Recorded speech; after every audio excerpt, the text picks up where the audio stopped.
여호와는 나의 목자시니 내게 부족함이 없으리로다. 그가 나를 푸른 풀밭에 누이시며 쉴만한 물가로 인도하시는도다. 내 영혼을 소생시키시고 자기 이름을 위하여 의의 길로 인도하시는도다. 아멘.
하나님 아버지를 내가 믿사오며 그 우리 아들 우리 주 예수 그리스도를 믿사오니 이는 성령으로 잉태하사 동정녀 마리아에게 나시고 본디오 빌라도에게 고난을 받으사 십자가에 못 박혀 죽으시고 장사한 지 사흘 만에 죽은 자 가운데에서 다시 살아나시며 하늘에 오르사 전능하신 하나님 우편에 앉아 계신 저리로서 산자와 죽은 자를 심판하러 오시리라.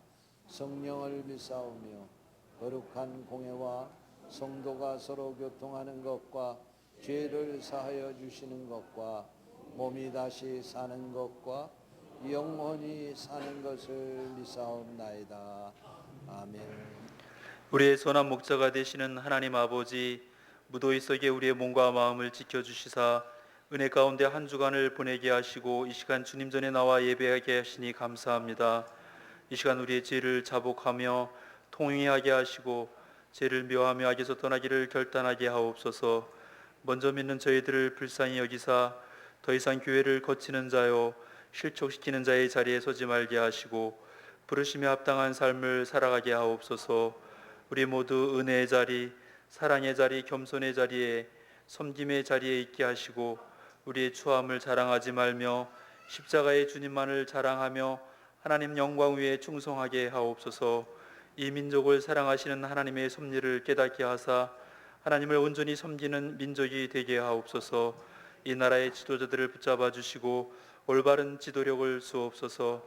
특별히 박근혜 대통령에게 지혜와 명철을 주셔서 공의와 화평을 이루는 통치자가 되게 하옵소서. 세계 유일의 분단 국가로 남아있는 이 민족이 하루속히 평화적 통일을 이루게 하옵소서. 김정은을 비롯한 북한의 지도자들의 완악한 마음을 깨트려 주옵시고 더 이상 이 땅에서 민족 간에 피 흘리는 일이 일어나지 않게 지켜 주옵소서. 사랑의 하나님, 주님의 교회가 평안하여 든든히 서가게 하시고 성령의 인도하심 따라 부흥하게 하옵소서. 지역에 죽어가는 영혼들을 위해 힘써 기도하고 전도하여 지역의 많은 영혼들을 주께로 인도하는 제단 되게 하옵소서. 특별히 이번 여름 기간 동안 진행되는 고향교회 리모델링 위에 기도합니다. 좋은 일기를 허락해 주시고 필요한 재능 기부자들을 세워주셔서 은혜 가운데 잘 마칠 수 있도록 인도해 주옵소서. 무더위에 노년의 삶을 살아가는 어르신들의 건강을 지켜주시고 생전의 기도의 열매를 통해 하나님께 영광 돌리는 복된 삶들로 이어지게 하옵소서. 교회 학교 위에 함께 하셔서 여름 행사와 어린 신명들을 위해 쓰는 교사들에게 강건함과 기쁨을 허락해 주옵소서. 열방을 향하여 복음 들고 달려나간 귀한 선교사님들과 가족들의 건강과 안전을 지켜주시고 복음의 기쁜 소식이 널리 퍼져나가게 하옵소서.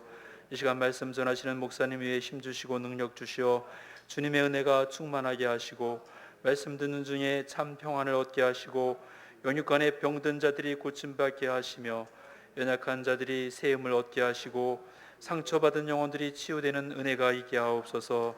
찬양을 통하여 영광 돌리는 찬양사역팀과 브라미스 관현악단 시온 찬양대의 찬양을 기뻐 받아주시고 하나님을 영화롭게 하기에 부족함 없게 하여 주옵소서. 이 시간 드리는 예배가 기쁨과 감사의 예배가 되게 하시고 하나님께만 영광 돌리게 하여 주옵소서. 생명 되신 예수 그리스도의 이름으로 기도드립니다. 아멘.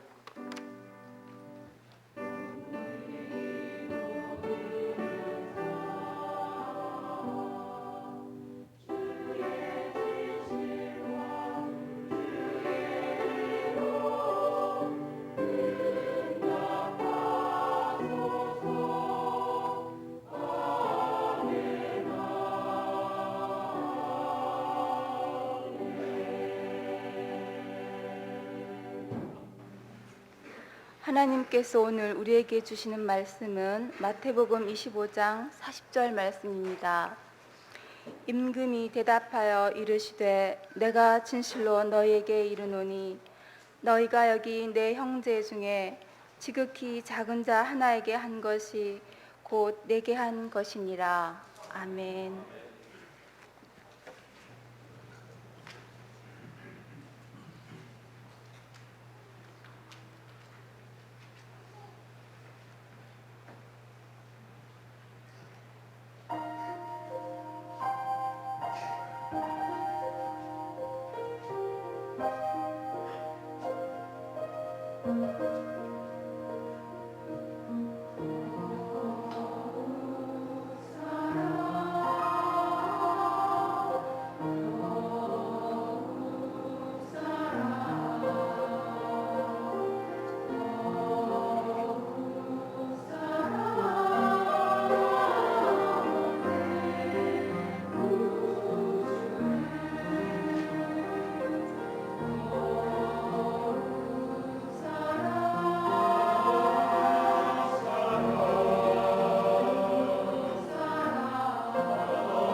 인도에 가서 사역하시던 우리 박낙수 선교사님 부부 비자 때문에 한국에 나와서 오늘 예배에 참석하고 있습니다. 수고하셨다고 뜨겁게 우리 박수 한번 하십시다.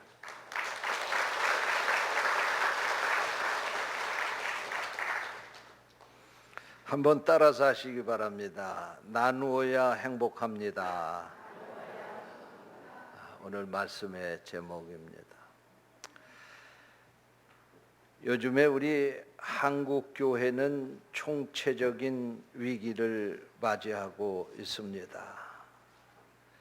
양적인 성장이 정체되어서 정체되는 것이 아니라 지금 양적으로 교회가 감소하고 있습니다. 교인 숫자가. 얼마 전까지만 해도 우리 크리스찬이 1200만 명이라고 그랬는데 요즘에는 800만 명, 아니 어떤 기독교 신문 기자는 500만 명도 안 될 것이라고 그렇게 말합니다. 통계적으로 보면 우리 감리교에서 지난 5년 동안 교인이 15%가 감소했습니다. 교회에서 다 해마다 통계표 내는 거 가지고 그 자료를 중심으로 해서 이 통계를 내보니까 5년 동안 교인이 15%가 줄었습니다. 15%가 줄은 게 5년 동안 통계를 내니까 그냥 우리가 쉽게 생각하면 1년에 3%씩 줄었구나 그렇게 생각하실 수가 있을 거예요. 그러나 그렇지 않습니다. 그렇게 생각하면 그 별거 아닌 것처럼 느껴질 수가 있어요. 이게 정말 심각한 문제입니다. 왜냐하면 5년 전에는 교인이 1%가 줄다가 4년 전에는 2%가 줄다가 3년 전에는 7%가 줄다가 이렇게 점점 내려갈수록 지금 더 크게 줄고 있는 거예요. 그러니까 15% 가운데서 아마 1년 사이에 한 8% 줄었을 거예요. 통계를 5년치를 한꺼번에 내서 15%니까 1년에 3%씩 줄면 아무것도 아니다. 여러분이 그렇게 생각할 수 있을지 모르지만 이게 대단히 심각한 문제입니다. 그러니까 쉽게 얘기하면 교인이 8%가 1년에 줄었다고 하면 그러면 앞으로 내년에는 10%가 줄 수도 있고 그러면 앞으로 10년 뒤에는 한국 교회가 문 닫는 시대가 온다는 얘기죠. 심각한 문제입니다. 또 교인이 줄지 않아도 우리 교회 같은 경우에 그렇습니다. 우리 교회 같은 경우에는 교인은 줄지 않습니다. 그런데 예배에 참석하는 인원이 줄고 있어요. 이게 솔직한 고백입니다. 왜 그런 줄 아세요? 성도들이요 예배 참석하는 율이 떨어집니다. 주 5일제 근무가 정착이 되면서 그리고 우리 국민소득이 GDP가 2만 불이 넘어서면서부터 성도들이 그렇게 신앙생활을 절절하게 생각하지 않습니다. 이 기독교는요 박해가 있어야 부흥이 됩니다. 어려워야 성도들이 교회에 모여서 하나님 앞에 눈물 뿌리고 기도하고 하나님 잘 살게 해달라고 하나님 앞에 절절하게 기도하지요. 이게 이제는 먹고 살 만큼 되고 그저 나가서 열심히 직장생활 하다 보면 먹고 사는 문제 또 여유를 누릴 수 있는 그런 문제가 해결이 되니까 그렇게 절실하게 하나님 의지하려고 그러지 않는 거예요. 그러니까 신앙의 질이 떨어집니다. 그래서 금요일 날 저녁만 되면은 다 차 끌고 관광지로 유원지로 또 자기 고향으로 이렇게 다 내려가는 거예요. 여러분 고속도로가 금요일서부터 주일 저녁까지 아주 얼마나 정체되는지 몰라요. 교회하고 성도들이 가깝게 지내질 않고 점점 더 멀어지는 겁니다. 그래서 전에는 매주일 주일 성수하면서 사는 집사님이 한 달에 2번씩 교회에 참석하는 거예요. 2번씩 참석하다가 조금 시간이 지나면은 이제 1번 참석하고, 그러다가 또 시간이 지나가게 되면 몇 달에 1번씩 교회 나오고, 지금 우리 한국교회 성도들의 신앙 행태가 그렇습니다. 지금. 그러다 보니까는 교회마다 지금 예배 출석률이 떨어지고 있는 거예요. 심각한 문제는 지금서부터 5년 전까지만 해도 우리 성도들이 나가서 열심으로 전도하면요, 길거리에서 예수 믿겠다고 교회에 나와서 등록하는 분들이 꽤 있었어요. 우리 이선옥 전도사님이 그래서 막 50명씩 한 해 전도를 하고 그럴 거예요. 근데 요즘에 이선옥 전도사님, 천명희 전도사님이 똑같이 그렇게 나가서 내가 보면 더 열심히 할지도 몰라요. 결실이 안 거둬주니까 얼마나 마음이 더 애타겠어요. 그래서 나가서 열심히 해도 이제는 예수 믿겠다는 사람이 없는 거예요. 요즘에 교회 나오는 사람들이 어떤 사람이냐? 예수 안 믿던 사람들이 예수 믿겠다고 나오는 사람들은 별로 없고, 다른 교회 다니다가 아이고 이 교회에서는 내가 은혜도 안 되고 내가 이 교회에서는 앞으로 신앙생활하기 어렵다, 그래가지고 수평 이동하는 사람들이 교회에 찾아 나오는 거예요. 이러다 보니까 우리 교회가 아주 굉장히 심각한 위기 가운데 처해 있습니다. 제가 오늘 처음으로 이런 설교하는 거예요. 이거 시인해야지 앞으로 교회 살아날 수 있는 방법도 우리가 기도하면서 찾을 수 있기 때문에 그런 겁니다. 제가 오늘 정말 솔직하게 이런 말씀을 드리는 거예요. 그 보세요. 우리 예배 지금 자리가 많이 비었잖아요. 예? 교인들이 어디로 딴 교회로 간 게 아니에요. 다 우리 교회 등록되어 있는 사람들이 있어요. 지금 저 강원도 삼척에 가 있고요. 지금 저 서울 명동에 가 있고요. 지금 롯데백화점에 가 있고요. 지금 저 예술의 전당에 가 있고요. 지금 그거 가 있는 거예요. 예? 근데 더 큰 문제가 뭐냐면요, 정말 오늘 이 시대에 우리 교회의 문제가 뭐냐면 이 질적인 문제예요. 과연 교회에 나가야 되겠느냐? 교회 나가서 뭐 하겠느냐? 사실 우리 기독교 130년 역사, 우리 한국의 복음이 전해져서 130년 동안의 역사를 보면요, 우리 한국 교회가 이 민족의 역사에 위대한 일들을 많이 해냈습니다. 일제 36년 동안에는 그렇게 무서운 핍박을 받으면서도 이 대한민국 해방시켜 달라고 하나님 앞에 기도하고 독립만세 운동하고 목숨 걸고 이 민족의 독립을 위해서 우리 교회가 앞장섰어요. 그래서 교회가 제일 많은 핍박을 받았습니다. 6.25 전쟁 때에는 공산당이 이 나라를 지배하면 교회가 존재할 수 없지 않습니까? 그러니까 성도들이 목숨 걸고 하나님 앞에 기도하고 하나님이 공산당의 소나기에서 벗어나게 해달라고. 그래서 사실 이 나라가 몇 번씩 망할 위기 가운데도 살아나게 된 거예요. 하나님이 이 민족 사랑하시기 때문에 이 땅에서 성도들이 하나님 앞에 눈물 뿌리고 기도하고 목숨 걸고 그 믿음을 지켜왔기 때문에 하나님이 이게 빨갱이의 손에 안 넘어가고 그래도 자유 대한민국이 되게 해주신 거예요. 저 북쪽의 평양은요, 사실 6.25 전쟁 이전에만 해도 평양은요 동방의 예루살렘이라고 할 만큼 주일날에는 시장에서 물건을 사기가 어려울 그럴 정도로 신앙생활을 잘했습니다. 주일날 다 문 닫고 교회 가기 때문에 시장에 가도 물건을 살 수가 없었다고 그래요. 그런데 거기가 공산화가 되니까 어떻게 됐습니까? 신앙의 자유도 다 빼앗겨 버린 거예요. 교회 다 없어졌습니다.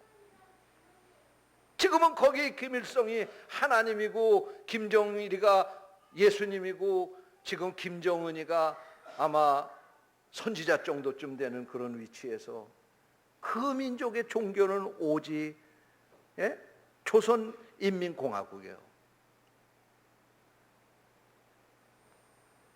여러분, 우리 기독교가 이 민족의 어려운 역사 가운데 얼마나 큰 집바지를 했는지 몰라요. 복음이 들어와서 이 땅에 학교를 세웠습니다. 배제학당, 이화학당, 무슨 뭐 연세대학교 뭐 이런 거 전부 다 우리 교회들이 기독교회가 세운 거 아닙니까? 그래서 이 무지한 사람들에게, 이 민족에게 서양 학문을 도입해서 그들에게 공부를 시키고 인재를 키워내는 그런 일을 했습니다. 그래서 이 민족의 성각자들이 기독교에서 만들어낸 인재가 많은 거예요.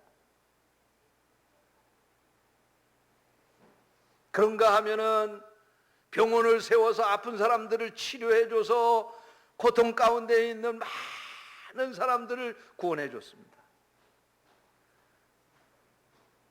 고아원을 세워서 6.25 전쟁으로 부모 잃은 자식들을 대신 부모 대신 키워주는 일을 교회가 앞장서서 했어요. 양로원을 세워서 어지간할 데 없는 노인들을 돌봐드리는 그런 일을 교회가 앞장서서 했던 거예요. 그리고 이 민족을 계몽하고 이 민족의 도덕성, 윤리성을 회복하는 데 앞장서서 교회가 그 역할을 해 주었던 겁니다. 그런데 오늘날 기독교회가 어떻게 됐습니까? 어저께 어떤 신문에, 기독교 신문에 보니까 서울대학교 명예 교수이신 덕성여자대학교 전 총장을 하셨던 손봉호 박사님께서 얘기하기를 우리 한국교회가 개신교 역사상 가장 타락한 때가 오늘 이 시대다, 그렇게 말씀을 하셨더라고요.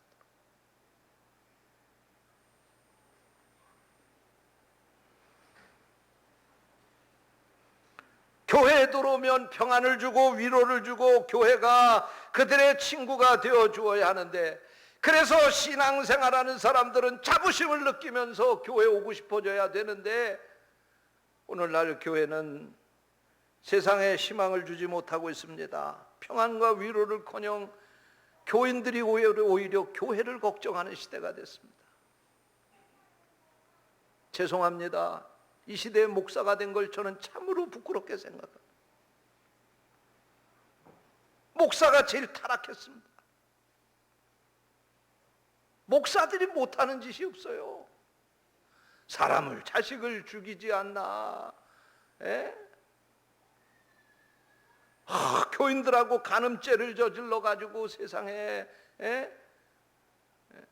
얼마나 많은 화제거리가 되고 있습니까? 손봉호 박사님이 그 이야기를 한국교회가 지금 가장 개신교 역사상 제일 타락한 때라고 얘기를 하면서 이분이 주장한 게 뭐냐면 한기총을 해체하는 데 앞장서겠다 그랬어요. 왜 한기총을 해체하는 데 앞장선다고 하느냐?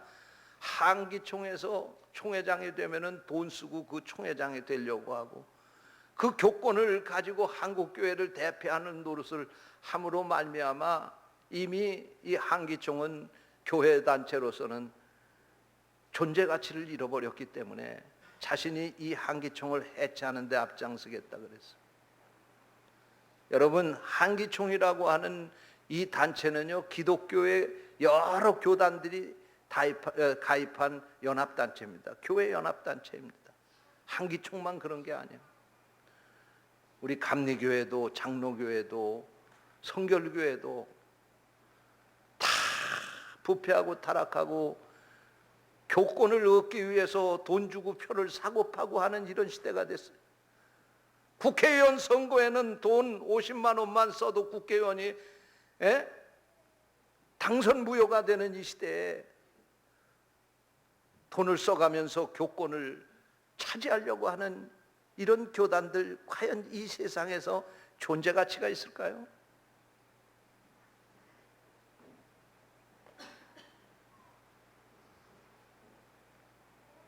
매스컴을 틀면 어느 곳에서든지 교회를 비판하는 보도가 되고 있습니다.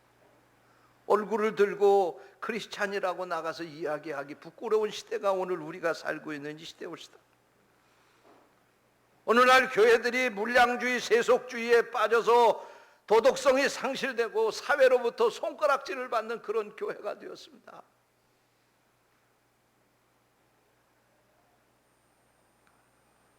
무슨 말을 교회가 해도 세상이 믿으려고 하지 않습니다. 지식인들이 교회를 외면하는 그런 시대가 되었습니다. 그러면 우리 한국 교회 문 닫아야 될까요?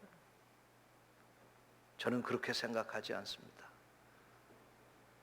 우리 한국 교회 그래도 희망이 있습니다. 우리 교회가 살아있으면 희망이 있습니다.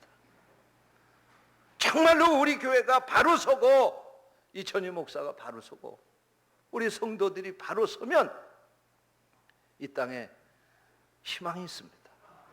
할렐루야. 니느웨가 40일 뒤에 멸망을 당할 것인데 요나 한 사람이 가서 그 니느웨 성에 가서 하나님의 말씀을 외치게 될 때 그 성의 백성들이 왕으로부터 짐승에 이르기까지 베옷을 입고 금식하며 하나님 앞에 울며 회개하자 하나님이 그 멸망을 거두셨습니다.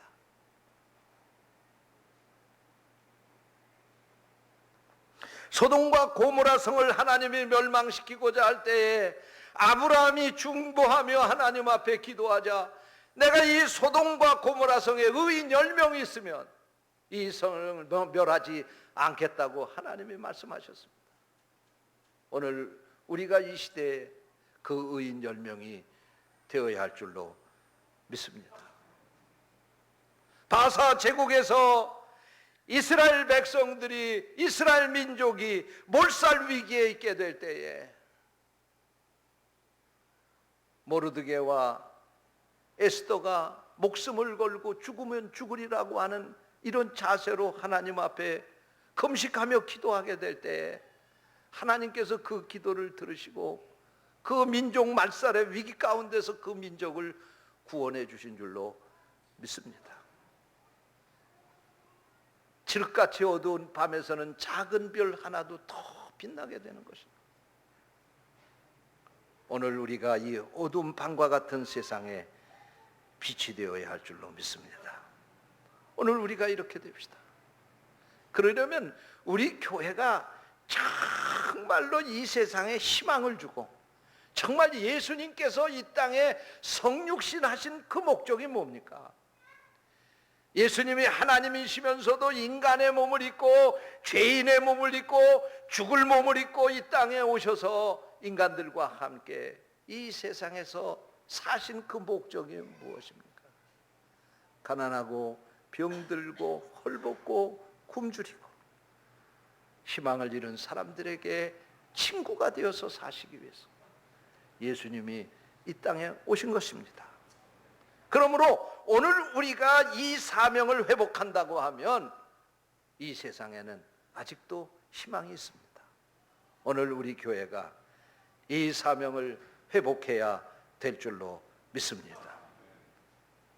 오늘 읽은 성경 말씀에 보면 장차 예수님께서 이 세상에 오셔서 세상을 심판할 때의 그 이야기를 비유로 말씀을 하고 있는 것입니다. 어느 임금이 와서 이 세상의 사람들을 둘로 구별을 하겠다는 거예요. 이 말씀은 장차 예수님께서 이 땅에 재림하셔서 이 세상의 사람들을 둘로 구분을 하시겠다는 말씀입니다. 목자가 양을 오른편에 염소를 왼편에 세우는 것처럼 이 세상에 사는 사람들을 오른쪽과 왼쪽으로 세우시겠다는 겁니다. 그리고 오른편에 있는 사람들에게 이렇게 말씀을 하신다는 것입니다. 내 아버지께 복을 받을 자들이여 나와 창세로부터 너희를 위하여 예비된 나라를 상속받으라.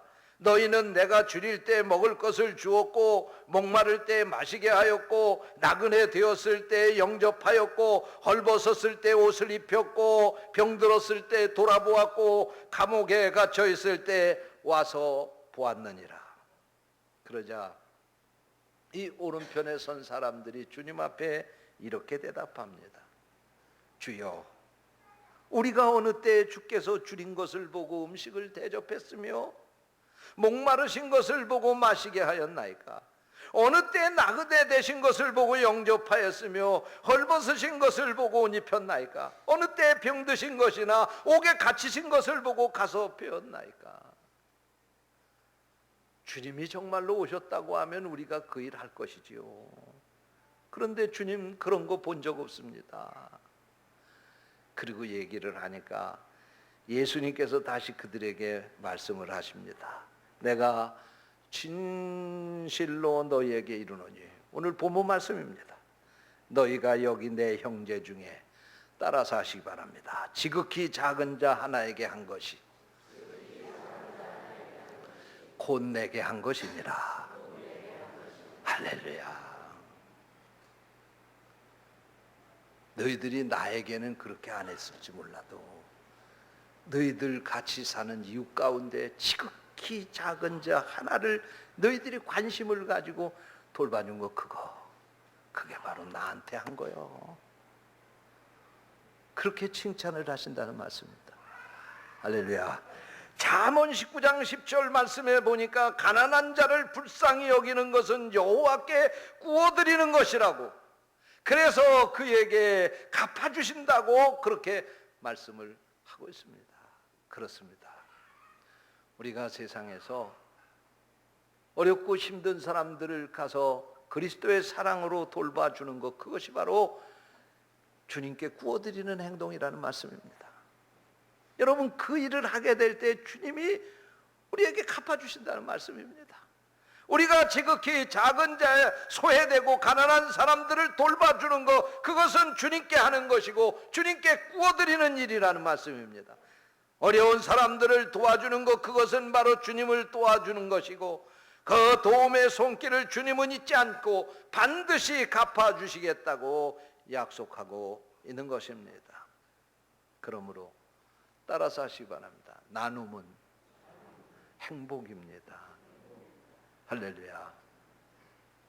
나누면 우리가 그 나누는 것을 통해서 누구한테 드리는 거예요? 주님 앞에 드리는 거예요. 나누는 것을 통해서 그것을 도움받는 사람들도 행복이 되고 도와주는 사람도 행복이 되는 겁니다. 우리는 일반적으로 생각하기를 내가 행복해야 남도 행복하게 해줄 수 있다, 그렇게 생각합니다. 그러나 따라서 하세요. 남을 행복하게 하면 내가 행복해집니다. 할렐루야. 남을 행복하게 하는 사람이 나도 행복하게 살 수 있다. 내가 행복해야 남도 행복해져. 내가 넉넉해야 남을 도와줄 수 있다. 이런 사람은 평생 가도 도울 수 없습니다. 그러나 내가 넉넉하지 않지만 내가 어려운 사람들을 위해서 돕고 살면은 하나님이 내 삶에 더 풍성하게 채워주시는 것입니다. 이런 복을 받으시기를 주님의 이름으로 축원합니다. 저 광주에 가면, 저 호남 지방 저 광주에 가면 거기에 대인시장이라고 하는 재래시장이 있는데, 이 대인시장 안에는 아주 유명한 명소가 하나 있습니다. 식당인데요, 단돈 1,000원 받고 한 끼 음식을 제공해 주는 해뜨는 집이라고 하는 식당입니다. 해뜨는 집이라고 하는 식당. 이 식당은 지금은 고인이 되셨습니다마는 김선자 권사님이라고 하는 분이 개업을 한 식당이에요. 이 권사님은 어렸을 때 부잣집의 외동딸로 자라서 유복하게 자랐기 때문에 부족한 것이 없었어요. 그렇게 자라가지고 시집으로 와서 1970년대에는 사업을 해가지고 그래도 재산을 그 당시에 수십억 대를 버는 그런 부자가 됐습니다. 그런데 사업을 하다가 그만 80년대에 들어서는 부도를 맞고 쫄딱 망했는데, 명절에도 자식에게 밥을 해줄 수 없을 만큼 그런 가난한 자리에 떨어지게 되었다. 그 가난을 딛고 일어서서 다시 사업이 성공하게 되자 이 권사님은 하나님 앞에 이런 결심을 하게 됩니다. 내가 명절에도 자식을 밥을 해줄 수 없는 가난에 처해 보니까 그 밥 못 먹는 서름이 얼마나 큰 서름인지를 깨닫게 됐다는 거예요. 그래서 적어도 이 세상에서 먹을 것이 없어서 굶어야 되는 이런 사람은 내가 어떻게 하든지 없도록, 그렇게 적어도 대한민국을 다 책임을 질 수는 없고 우리 이 지역에 사는 사람이라도 책임을 져야 되겠다, 그렇게 생각해 가지고 자기가 사업을 해서 버는 돈을 가지고 이 해뜨는 집이라고 하는 식당을 개업한 거예요.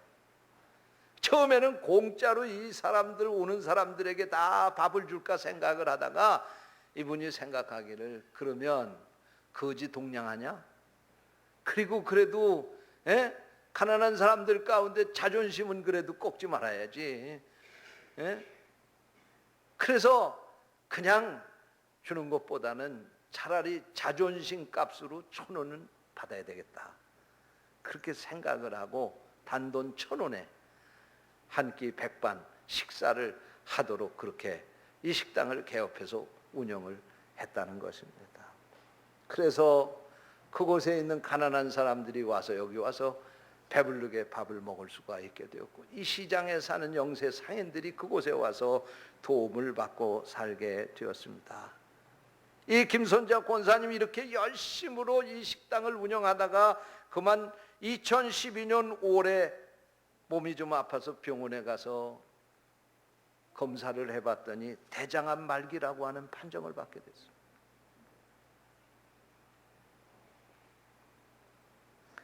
결국은 그 판정을 받고 2015년 3월 19일에 천국으로 가셨습니다. 그런데 이 권사님이 생전에 그가 이런 일을 한다고 하는 소문이 퍼지게 되자 어느 방송국에서 어느 프로그램에 출연해달라고 하는 요청이 있어서 그때 그 프로에 참석해가지고 인터뷰를 하는 가운데 이 권사님이 이렇게 말씀을 하셨다고 합니다. 병원에서 6개월밖에 못 산다고 했는데 그 시간이 훨씬 넘었는데도 아직까지 나는 살아있습니다. 6개월만 산다 할지라도 이웃에게 밥감기를 대접하고 사는 게 나은가, 아니면 이 병에 찌들려서 징징대고 살다가 세상을 떠나는 게 나은가 생각해 봤습니다. 나는 죽음이 앞에 있지만 남은 시간을 가난한 사람들을 위해서 보람 있게 살다가 가겠습니다. 권사님이 천국에 가셨지만 시장 사람들은 이 식당의 문을 닫으면 안 된다고, 그래서 한 푼 두 푼 모아가지고 지금도 그 식당을 이어가고 있다고 합니다.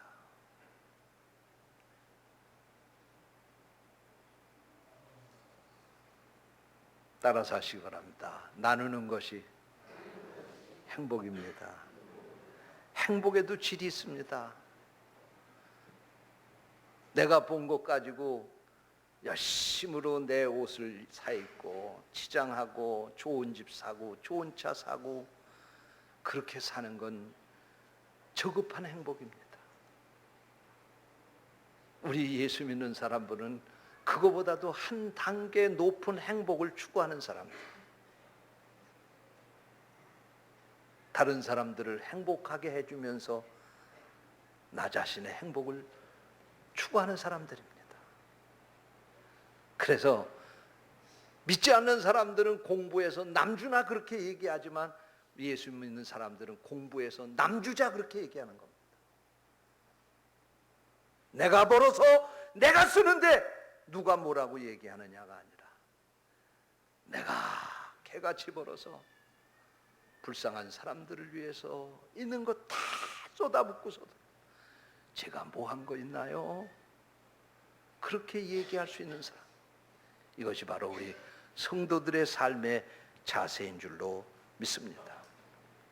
여러분, 오늘 우리 교회가 정말로 이런 교회가 될 수 있다고 하면 내 교회만을 위해서가 아니라 이 민족과 함께 살고 이 이웃과 같이 더불어 친구가 되어서 살아가게 될 때에 정말 우리 교회가 세상에 희망이 될 수가 있고, 우리 교회가 이 암흑한 우리 기독교를 미래에 바로 세울 수 있는 그 역할을 하는 교회가 될 줄로 믿습니다. 저는 지난해 2016년도 목회를 앞두고 어떻게 계획을 세울 것인가를 기도하는 가운데서 하나님께서 저의 마음을 감동하시기를, 그래, 부평 제1교회가 저 농촌 시골 저 산촌 어촌 그곳에 어려운 교회를 도와주는 교회가 되라 하는 그런 응답을 받았습니다. 그래서 금년에 우리 교회가 특별히 하는 사역이 있는데 그게 뭐냐면 고향교회 리모델링 사역입니다. 오늘 여러분 교회 그 주보와 함께 여러분들이 자료 이 유인물도 받으셨겠지만은 우리가 저 강원도 정선에 있는 신현 장로교회라고 하는 교회를 리모델링 해주려고 생각합니다. 그 교회는 어떻게 보면 우리들 성도들의 마음의 고향이라고 말할 수 있습니다. 왜냐하면 우리 부평 제1교회가 여기 38년 전만 해도 허벌판인 이 동리에 교회가 세워진 겁니다.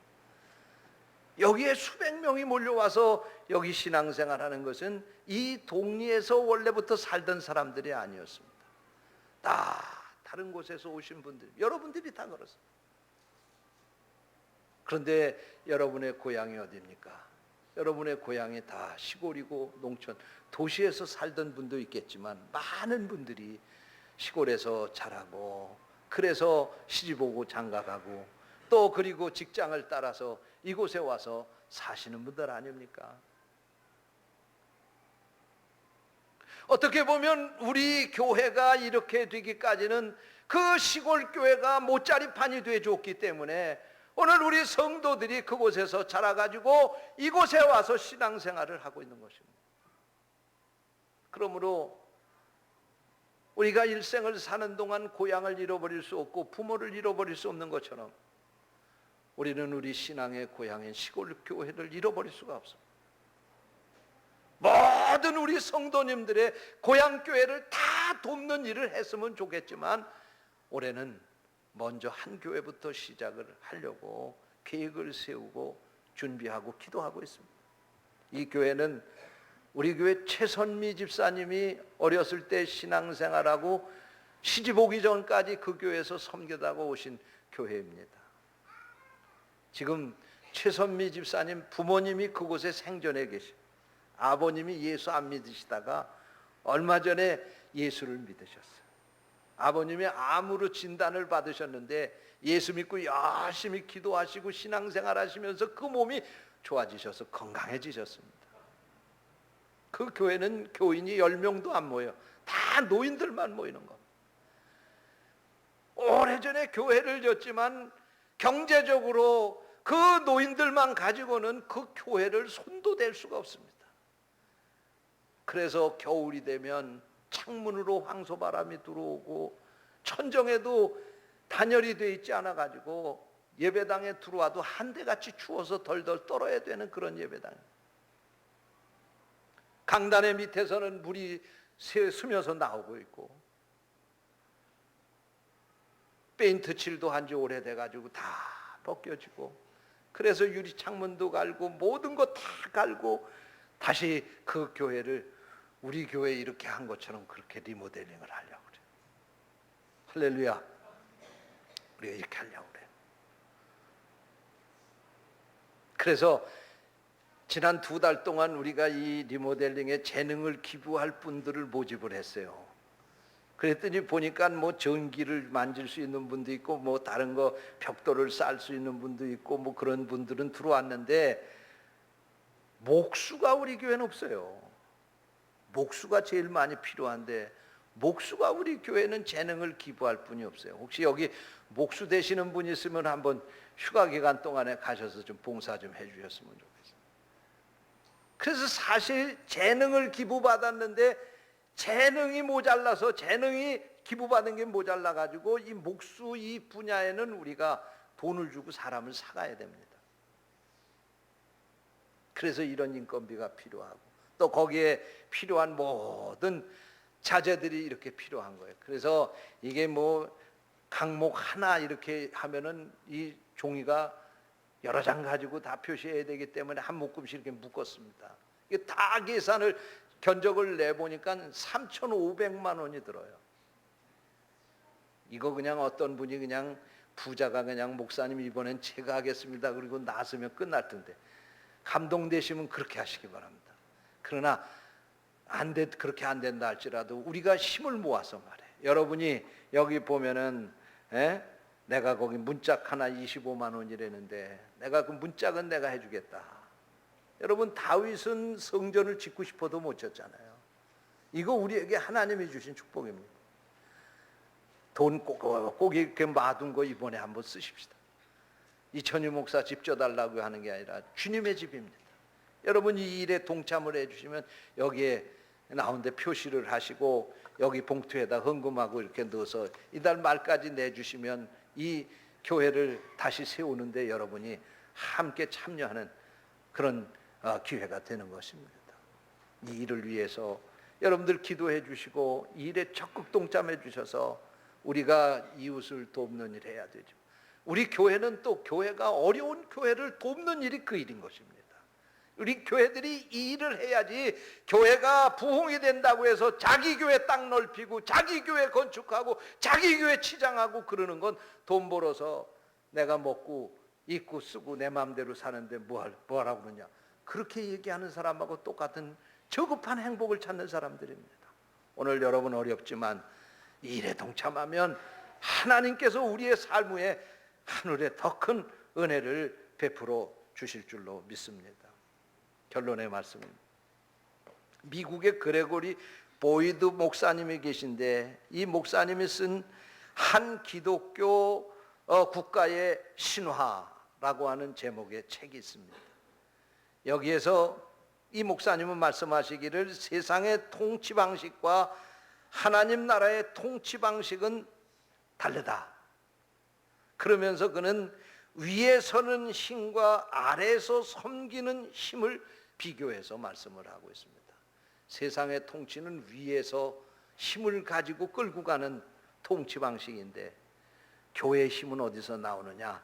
아래에서 섬기는 가운데서 그 교회의 힘이 나온다는 것입니다. 할렐루야. 그러면서 그는 교회의 본질이 뭐냐? 교회는 결코 위에 서는 힘을 가져서는 안 되고 반드시 아래에서 섬기는 힘을 가져야 된다고 강조를 합니다.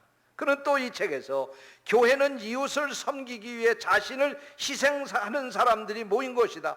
위에 서는 힘보다 아래에서 섬기는 힘을 더 신뢰하고 그것 때문에 예수님처럼 고통을 감수하고 아래의 힘을 택하는 사람들이 모이는 것이 교회다. 그렇게 말했습니다. 우리 부평제일교회 아래에서 섬기는 큰 힘을 가진 교회가 되기를 축원합니다. 기도하겠습니다. 하나님 아버지, 오늘 저희들에게 귀한 말씀을 주시니 감사합니다. 우리 교회가 예수님처럼 가난한 이웃들의 친구가 되는 교회가 되게 주옵소서. 어려운 교회에 친구가 되는 교회가 되게 하여 주옵소서. 그것이 주님 앞에 영광을 돌리는 일이며 주님이 기뻐하시는 일이며 또한 우리 자신이 행복해지고 많은 이웃들과 다른 교회를 행복하게 하는 일이라 믿고 아래에서 주님처럼 섬기는 힘을 가지고 살아가는 우리 부평제일교회 성도들이 되게 하여 주옵소서. 우리 주님 예수 그리스도의 이름으로 기도하옵나이다. 아멘.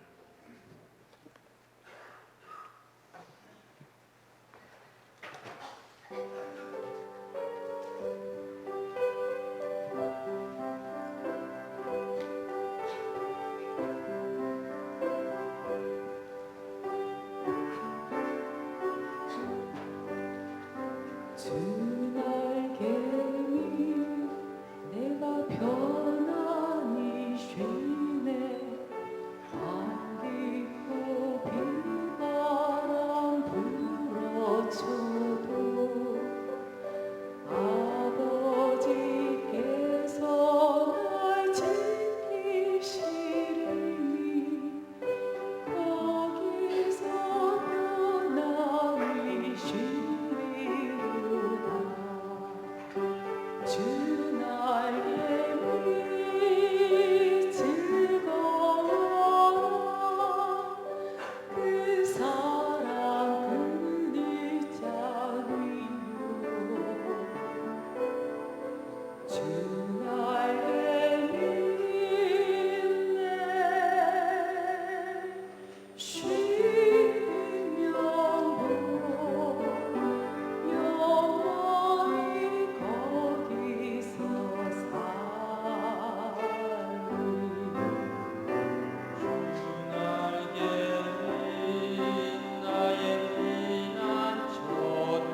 아멘. 하나님, 우리의 마음과 뜻과 정성을 모두어 귀한 예물을 드렸습니다. 우리의 드린 이 예물을 받아 주옵소서. 이 예물이 쓰여지는 곳에 주님의 영광이 나타나게 하시고 주님의 거룩한 뜻이 이루어지게 해 주옵소서. 이 예물을 드린 성도들을 축복하셔서 저들의 가정에, 저들의 사업과 직장에, 학업에 하늘의 신령한 복으로, 땅에 기름진 복으로 충만하게 하옵소서. 주님의 이름으로 축복하며 기도하옵나이다. 아멘.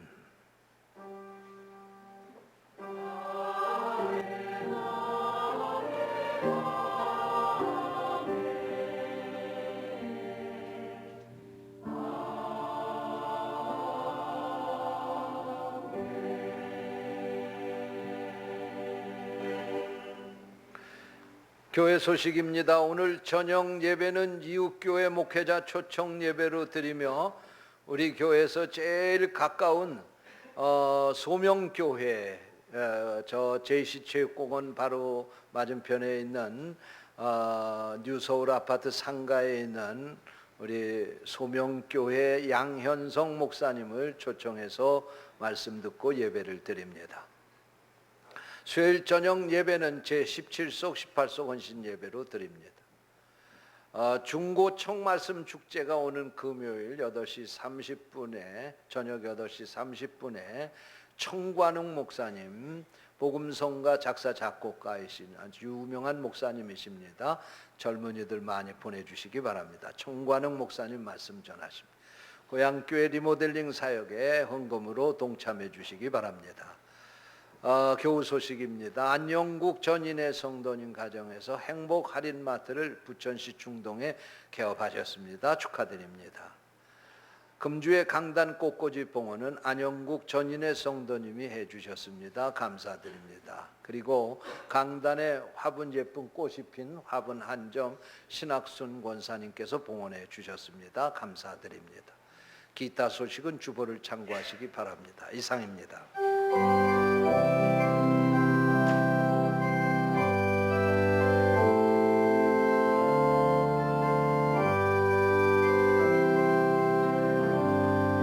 우리에겐 소원이 하나 있네. 주님 다시 오실 그날까지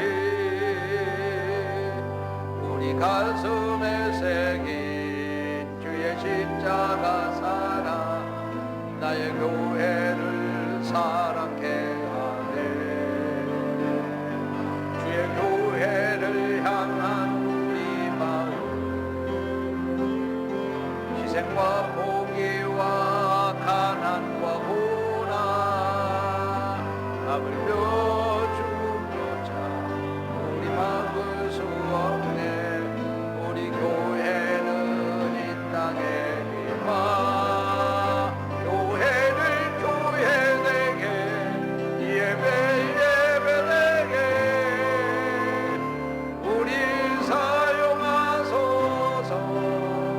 진정한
이제는 우리 구주 예수 그리스도의 은혜와 하나님 아버지의 무한하신 사랑과 성령님의 감동, 감화, 교통, 역사하심이 예배하고 돌아가는 모든 성도들 위해 영원토록 함께 하시옵기를 축원하옵나이다.